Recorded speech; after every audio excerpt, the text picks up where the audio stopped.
कॉले ते छौरी लव के ई कोचिंग पास हो बुढ़बो जवान का के दिल में उता धसल छै हो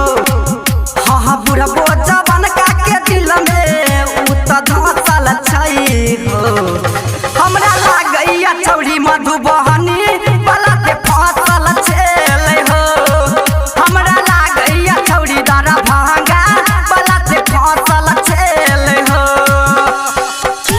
सुमित सतीश रईमा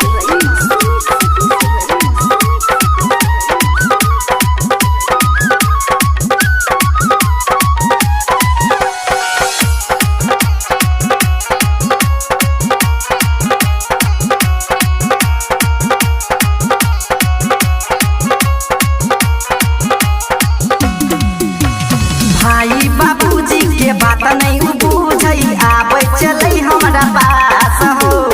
आबै चलै हमरा पास हो भाई बाबूजी के बात नहीं बुझै आबै चलै हमरा पास हो कहै चलै अपन हम बड़ा दुने करब हम अपन पर जे बात हो ओकरा उमन में दोसरे फीलिंग चलै छेले हो हाँ ओकरा उमन में दोसरे फीलिंग चलै छेले हो हमरा लागैया छौरी मधुबनी वाला पे फसल छेले हो हमरा लागैया छौरी दरा भांगा वाला पे फसल छेले हो अभी आप सुमित सतीश रईमा से मां दुर्गा म्यूजिक की प्रस्तुति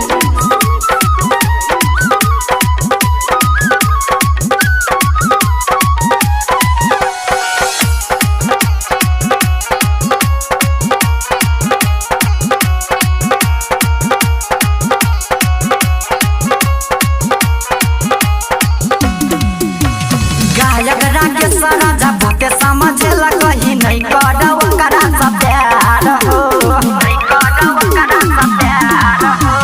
गायक राकेश राजा बहुते समझेला कहीं नहीं कर ओकरा सा प्यार हो सुन न बतिया भैया हो भैया भजे त जिंदगी बेकार हो अमरदीप उमेश के नजर में उहो फसल छै हो